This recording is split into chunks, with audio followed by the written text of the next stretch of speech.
بسم اللہ الرحمن الرحیم۔ اعوذ باللہ من الشیطان الرجیم، بسم اللہ الرحمن الرحیم۔ وإلى مدین اخاهم شعیبا قال یا قوم اعبدوا اللہ ما لکم من الہ غیرہ، صدق اللہ مولانا العظیم۔ ناظرین، امید ہے کہ آپ تمام احباب اللہ تعالیٰ کے فضل و کرم سے خیر و عافیت سے ہوں گے۔ ناظرین، آج ہمارا سبق نمبر 75 ہے، جغرافیہ قرآنی، اور اس کا جو پہلا موضوع ہے شخصیات، اور شخصیات میں پہلا حصہ انبیاء۔ تو اس کا تذکرہ چل رہا ہے، مختلف انبیاء کرام کے احوال اور ان کی جائے بعثت اور ان کے مقامات اور ان کی جو وہاں پہ رہائش اور اس کے بعد ان کے قبور، اس کا تذکرہ چل رہا ہے کہ وہ کہاں کہاں پر واقع ہیں، کہاں کہاں مبعوث ہوئے۔ تو آج کے سبق میں ہم حضرت شعیب علیہ السلام اور آپ کی جو قوم ہے اس کے متعلق، اور اس کی جو اس قوم کے اندر پائے جانے والے خرافات تھی اور ان کی جو روحانی بیماریاں تھیں ان کا تذکرہ کریں گے، اور اس کے بعد پھر ہم ان کے اوپر جو نازل ہونے والے عذاب ہیں، اور اس کے بعد جس جگہ پر یہ عذاب نازل ہوا یہ کہاں کہاں یہ قومیں تھیں، تو انشاءاللہ ہم اس کا تذکرہ آج کریں گے۔ اس سے قبل کئی مرتبہ یہ بات ذکر کی جا چکی ہے کہ قرآن کریم میں جن 5 جلیل القدر انبیاء کرام علیہم الصلاۃ والسلام کا بار بار تذکرہ آیا ہے، تو اس کی ایک خاص وجہ ہے۔ ان 5 اقوام میں ایک قدر مشترک بات ہے، انسانوں کو جو عمومی طور پر 5 بڑے امراض لاحق ہوتے ہیں اور پورے معاشرے میں پھیل کر ناسور بن جاتے ہیں اور انسانیت کی تباہی کا ذریعہ ہوتے ہیں، یہ قومیں ان میں مبتلا تھیں۔ دنیا میں جہاں جہاں انسانی آبادی ہے وہ ان 5 بڑے اور تقریباً 70 چھوٹے امراض میں مبتلا ہوتی ہیں۔ تو قرآن کریم نے ان امراض میں مبتلا ان اقوام کا تذکرہ اسلوب بدل کر مختلف انداز میں اس لیے کیا ہے کہ قرآن کریم سے ہدایت حاصل کرنے والوں کو ہر طرح کی خبیث امراض سے چھٹکارا حاصل کرنے میں مدد ملے۔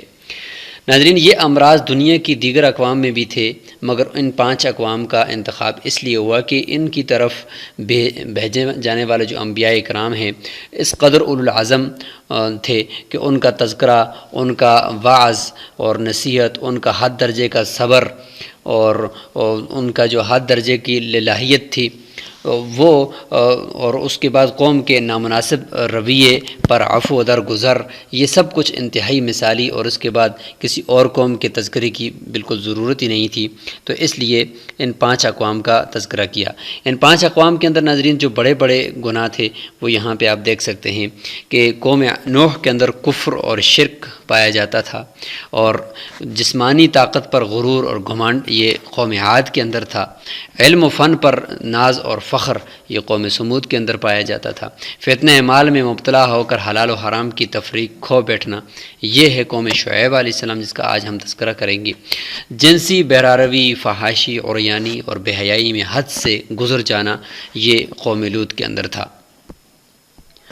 اب آتے ہیں قوم شعیب علیہ السلام کی جو روحانی بیماریاں ہیں جس کے بارے میں ابھی ہم نے ذکر کیا کہ فتنہ مال میں مبتلا ہو کر حلال و حرام کی تفریق کا کھو بیٹھنا، تو ان کی جو بیماریاں ہیں آج کی اگر جدید دنیا کو دیکھا جائے تو آج کی جتنے بھی دور کے فتنے ہیں تو یہ وہی فتنے ہیں، تو بلکہ آج کے دور کا جو دوسرا نام ہے مادیت پرستی، افادیت پرستی اور سرمایہ داری، تو اس کا جو دور ہے یہی شعیب علیہ السلام کی قوم کے یہ فتنے تھے۔ اس فتنے کی ناظرین 2 شاخیں تھیں، دونوں کی جڑ ایک تھی لیکن آگے شاخیں الگ الگ تھیں۔ قوم کی جو بڑی مچھلیاں ہیں، بڑے جو لوگ تھے وہ بڑی بڑی بدعنوانیوں میں مبتلا تھے، اور چھوٹے جو لوگ تھے وہ دوسری قسم کی فنکارانہ حرام خوری اپنے پہچان بنائے ہوئے تھے۔ حب مال کی یعنی ایک ایسا مرض ہے جو شرفاء اور سفلا یعنی گھٹیا قسم کے ہلکے درجے کے لوگ اور بڑے طبقے کے جو لوگ ہیں ان میں الگ الگ شکل میں ظاہر ہوتا ہے۔ قوم کا جو تاجر ہے ناظرین، طبقہ جو تاجر کا ہے، یہ حرام و حلال کی تمیز جب کھو بیٹھتا ہے ہے تو وہ ناپ تول میں کمی، دھوکہ دہی اور ملاوٹ کو فن بنا لیتا ہے، ذخیرہ اندوزی اور چور بازاری کو کاروباری ترقی کے لیے وہ لازم سمجھنے لگتا ہے، سود، جوا، ناجائز شرطوں والے نئے نئے منصوبے اسے سوچتے رہتے ہیں۔ تو یہ تو شرفاء کے کرتوت ہوتے ہیں، وہ ان چیزوں میں اتنی مہارت حاصل کر لیتے ہیں کہ اچھے بھلے عقل مند دھوکہ کھا جائیں اور ان کی یہ بری عادتیں اتنی پکی ہوتی جائیں اور پھر قبر تک پیچھا جو ہے نہ چھوڑیں۔ دوسری طرف اس مفاد پرست معاشرے میں جو نچلا طبقہ ہوتا ہے، جاہل اور غیر مہذب اور ان پڑھ لوگ ہوتے ہیں، وہ ڈاکہ زنی اور چور چکاری اور اس طریقے سے راہزنی کو وہ اپنا پیشہ بنا لیتے ہیں۔ اسی طرح معاشرے کے مہذب اور پڑھے لکھے لوگ یا تہذیب سے عاری اور جاہل عوام سب فتنہ مال کے ہاتھوں اپنی آخرت اور اپنی دنیا کو وہ برباد کر ڈالتے ہیں۔ تو حضرت شعیب علیہ السلام کی جو قوم تھے کہ یہ دو طبقے تھے، بالکل اسی طریقے سے وہ حرام خوری، بدعنوانی کی انہی دونوں قسمیں میں مبتلا ہوتے تھے، جس طرح آج ہم مبتلا ہیں، اور ہم میں جو جتنا پڑھا لکھا ہے وہ اتنا مہذب لٹیرا ہے، اور جو جتنا ان پڑھ ہے وہ اتنا خونخوار ڈاکو ہے۔ مادیت زدگی اور سرمایہ پرستی کے دو پارٹوں میں پستی ہوئی آج کی انسانیت بھی فساد فی الارض کا قابل رحم نمونہ بن گئی ہے۔ اب آتے ہیں حضرت شعیب علیہ السلام کا نسب بیان کرنے کے لیے کہ ان کا نسب نامہ کیا ہے۔ تو ذرا یہ سوچئے کہ حضرت ابراہیم علیہ السلام کی کل 3 بیویاں ہیں، سارہ، ہاجرہ اور قطورہ۔ اللہ تعالیٰ نے تینوں سے نبوت کی 3 شاخیں جاری کیں اور حضرت ابراہیم علیہ السلام کو ابو الانبیاء کا شرف دے کر ان پر اپنا انعام مکمل کیا۔ نمبر 1 اگر دیکھیں تو حضرت سارہ ہیں، تو حضرت سارہ سے حضرت اسحاق علیہ السلام پیدا ہوئے، ان سے حضرت یعقوب، اور پھر ان سے بنی اسرائیل کے متعدد انبیاء کرام علیہم السلام کا سلسلہ چلا جو شام اور فلسطین میں پھیلا۔ دوسرے نمبر پر حضرت ہاجرہ ہیں، تو حضرت ہاجرہ سے حضرت اسماعیل علیہ السلام پیدا ہوئے اور ان سے عرب میں امام الانبیاء حضرت محمد رسول اللہ صلی اللہ علیہ وسلم تشریف لائے۔ اور تیسرے نمبر پر جو بیوی ہیں وہ قطورہ ہیں، تو قطورہ سے مدین کے لوگ پیدا ہوئے، ان سے آگے چل کر اہل مدین کی طرف حضرت شعیب علیہ السلام کو مبعوث ہو کر وہ تشریف لائے، جن کو اپنے چچا زاد بنو اسرائیل کے 2 جلیل القدر پیغمبروں کا خسر بننے کا شرف اور اعزاز حاصل ہوا۔ پہلے قدیم زمانے میں تو حضرت موسیٰ علیہ السلام آپ کے داماد ہیں، اور آخری زمانے میں حضرت عیسیٰ علیہ السلام آپ کے داماد ہوں گے۔ صحیح حدیث شریف کے مطابق سیدنا حضرت عیسیٰ علیہ السلام جب آسمانوں سے عزت و اکرام کے ساتھ زندہ تشریف لائیں گے تو یہودیوں کو ان کے جو سربراہ ہیں،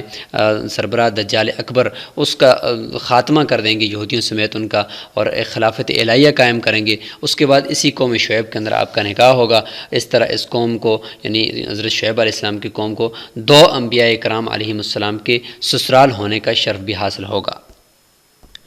جہاں تک بات ہے ناظرین حضرت شعیب علیہ السلام کے وطن کی، تو حضرت شعیب علیہ السلام کا جو وطن ہے وہ موجودہ جغرافیائی تقسیم کے لحاظ سے سعودی عرب کی حدود میں تبوک کے قریب بحیرہ احمر کے کنارے پر ہے۔ قرآن کریم میں کہیں ان کو قوم مدین کی طرف بھیجنے کا ذکر ہے اور کہیں اصحاب الایکہ یعنی جھنڈ والوں کی طرف۔ تو مفسرین بھی اس بارے میں آپس میں ان کا اختلاف ہوا ہے کہ حضرت شعیب علیہ السلام کو ان میں سے کس کی طرف مبعوث کیا گیا، کہ یہ دونوں ایک تھے، یہ دونوں ایک قوم ہیں یا الگ ہیں۔ جمہور نے قرآن کریم کے انداز بیان سے یہ نتیجہ نکالا ہے کہ یہ 2 الگ الگ بستیاں یا گروہ تھے، اگرچہ ان کا زمانہ بھی ایک تھا اور مذہب و اخلاق اور جرائم بھی ایک جیسے تھے، لیکن ان دونوں اقوام کا حضرت شعیب علیہ السلام سے سوال و جواب، طرز گفتگو اور رویہ، پھر آخر میں سرکشی اور بربادی، نیز تباہی اور عذاب الہی کا طریقہ یہ بالکل مختلف سا ہے۔ اس لیے راجح قول کے مطابق یہ دونوں الگ الگ قومیں ہیں۔ اہل مدین نسبتاً مہذب، متمدن اور شہری خصوصیات کے حامل لوگ تھے، اور اصحاب الایکہ یعنی جھونڈ یا بن یعنی جنگل کے لوگ، دیہاتی قسم کے لوگ تھے، ایسے سرسبز و شاداب علاقے میں رہتے تھے جس میں چاروں طرف ہرے بھرے درخت اور جھاڑیاں پودے ہوتے ہیں۔ یہ اتنے گھنے ہوتے ہیں کہ باہر کھڑے ہو کر نظارہ کرنے والے کو یہ انسانی آبادی کے مسکن کے بجائے سرسبز درختوں کا خوبصورت جھنڈ نظر آئے گا۔ تو حضرت شعیب علیہ السلام کا تعلق چونکہ قوم مدین سے تھا، اس لیے قرآن کریم میں انہیں ان کا بھائی کہا گیا ہے، جیسے کہ یہ کہ وَإِلَىٰ مَدْيَنَ أَخَاهُمْ شُعَيْبًا۔ تو اصحاب الایکہ سے جو خاندانی اور نسبی تعلق وہ تو تھا نہیں، اس لیے ان کا بھائی نہیں کہا گیا۔ تو قرآن کریم میں تقریباً 11 مرتبہ آپ کا یہ تذکرہ آیا ہے، 11 آیاتوں کے اندر۔ سورہ اعراف کے اندر بھی ہے، سورہ ہود کے اندر بھی ہے، سورہ شعراء کے اندر بھی ہے، اور سورہ عنکبوت کے اندر بھی ہے۔ تو سورہ اعراف کی چند آیتوں کو ہم دیکھ کر انہی کے ذیل میں کچھ تاریخی حوالے سے آپ علیہ السلام اور ان کی قوم سے متعلق بات کر لیتے ہیں۔ تو یہ سورہ شعراء ہے، یہ سورہ اعراف ہے، اور سورہ اعراف کے اندر یہ آخری جو 8واں پارہ جہاں پہ مکمل ہوتا ہے اس کی آیات ہیں۔ تو فرمایا کہ وَإِلَىٰ مَدْيَنَ أَخَاهُمْ شُعَيْبًا، کہ مدین کی طرف ہم نے ان کے بھائی شعیب کو بھیجا، مبعوث فرمایا۔ قَالَ يَا قَوْمِ اعْبُدُوا اللَّهَ مَا لَكُم مِّنْ إِلَٰهٍ غَيْرُهُ، فرمانے لگے کہ میری قوم اللہ تعالیٰ کی عبادت کرو، اس کے بغیر تمہارے کوئی اور معبود اور الہ نہیں ہے۔ قَدْ جَاءَتْكُمْ بَيِّنَةٌ مِّن رَبِّكُمْ فَأَوْفُوا الْكَيْلَ وَالْمِيزَانَ، کہ تمہارے پاس واضح دلائل آپ کے رب کی طرف سے آ چکے ہیں۔ فَأَوْفُوا الْكَيْلَ وَالْمِيزَانَ، پس کیل اور وزن کو پورا تول کر، پورا ناپ تول میں کمی نہیں کرو، بلکہ اس کو پورا ناپا کرو، تولا کرو۔ وَلَا تَبْخَسُوا النَّاسَ أَشْيَاءَهُمْ وَلَا تُفْسِدُوا فِي الْأَرْضِ بَعْدَ إِصْلَاحِهَا۔ تو یہ ناظرین یہ ایک طویل یعنی حصہ ہے اس رکوع کا، جس میں حضرت شعیب علیہ السلام کی قوم کی جو خرابیاں ہیں وہ بیان کی گئی ہیں۔ تو حضرت شعیب علیہ السلام کو چونکہ خطیب الانبیاء بھی کہا جاتا ہے، تو آپ کی خطابت انبیاء میں یہ بہت مشہور ہے۔ تو آپ نے حضرت شعیب علیہ السلام نے اپنی قوم کو بار اس چیز کی، ان خرابیوں کی طرف نشاندہی کی اور سمجھایا۔ اور حضرت شعیب علیہ السلام جب اس قوم کو حق کی دعوت دینے نکلے تو دیکھا کہ عقیدے کی خرابی کے ساتھ وہ مالی بے ضابطگیوں اور ڈاکہ زنی، راہزنی، دونوں خرابیوں میں وہ مبتلا تھے، جن میں عموماً سرمایہ پرستی کا شکار قوم کے اعلیٰ و ادنیٰ دونوں طبقے مبتلا ہوتے ہیں۔ تو آپ نے ان کے عقیدے کی اصلاح فرماتے ہوئے انہیں توحید کی دعوت دی، اور اس کے ساتھ لین دین میں ایمانداری اپنانے، دوسروں کا مال ناحق ہتھ کنڈوں سے کھانے سے بچنے کی تلقین کی۔ آپ کے جاندار جو بیانات تھے اور مختلف انداز سے کی گئی دلسوز نصیحتوں کو قرآن کریم میں جس انداز سے ذکر کیا ہے، اس سے آپ کی قدرت کلام کا اندازہ ہوتا ہے۔ پھر قوم شعیب نے جس کے منہ کو حرام لگ گیا تھا اور ان کی عادت پڑ چکی اور اس کی لت پڑ چکی تھی، وہ اسے چھوڑنے یا حرام سمجھنے پر بھی تیار نہیں تھی۔ تو جس طرح آپ کو گڑھائے جواب دیے، اس کے بدلے میں آپ نے جس حکمت اور نرمی سے انہیں سمجھایا، وہ الفاظ بھی آپ کی قوت بیان کے آج بین دلیل اور شاہد ہیں۔ آپ کی اسی قادر کلامی کی بنا پر آپ کو خطیب الانبیاء کا لقب دیا گیا ہے۔ آپ کی اور آپ علیہ السلام کی قوم کی یہ کشمکش اور آپ کی خیرخواہی اور قوم کی سرکشی کا تذکرہ یہاں آپ سورہ اعراف کے اس رکوع میں دیکھ سکتے ہیں۔ اس طریقے سے سورہ ہود میں، سورہ شعراء میں تفصیل سے، اور سورہ حجر و عنکبوت میں اختصار کے ساتھ اللہ تعالیٰ نے فرمایا ہے۔ تو حضرت شعیب علیہ السلام کی دعوت کا خلاصہ نکالا جائے تو وہ انسانی کردار کے اس کمال کی شکل میں نکلتا ہے، جس کے مطابق انسان کا اصل جوہر یہ ہے کہ وہ ہر چیز میں، ہر موقع پر زندگی کے مختلف رویوں میں عدل و انصاف کا ترازو ہاتھ سے نہ چھوڑے، خدا اور اس کے بندے کے تمام حقوق و فرائض کو اپنے اپنے موقع و محال کے مطابق ان کے وقت پر ادا کرے۔ دینی معاملات ہوں یا دنیاوی ملکی لین دین، بین الاقوامی تجارت میں وہ کہیں پہ بھی ڈنڈی نہ مارے، کسی کا حق نہ کھایا جائے، کھلم کھلا یا چھپا کر ظلم نہ کرے، اور ان چیزوں کو اپنے کردار کا جز بنانے کے ساتھ پورے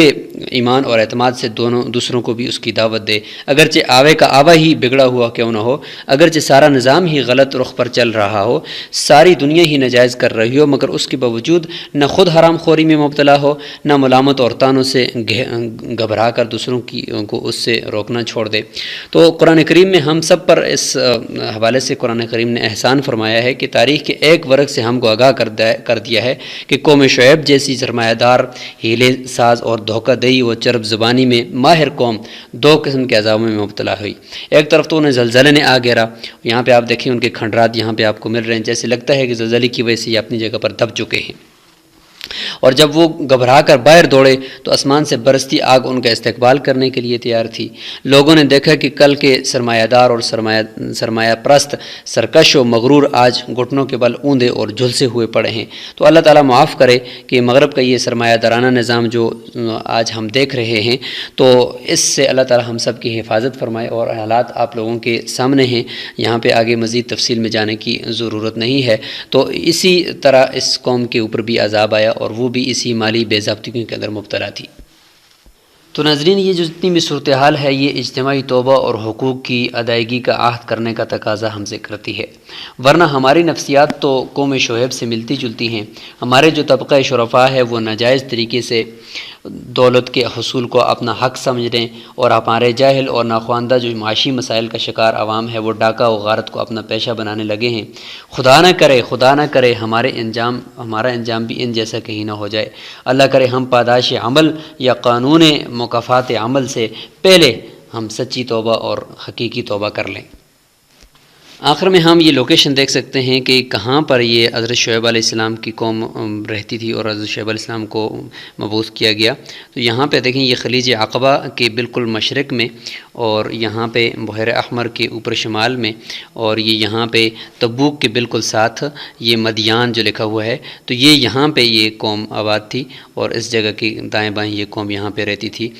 یہاں پہ ہی چونکہ یہ قرآن مجید میں ہے کہ فی امام مبین، کہ عرب لوگ جو یہیں سے سفر کر کے شام کی طرف اوپر جاتے ہیں، تو یہ بالکل ان کے راستے میں پڑتی ہے اور ان کے بالکل سامنے ہے، تو یہاں یہ مدین کے اندر یہ رہتے تھے۔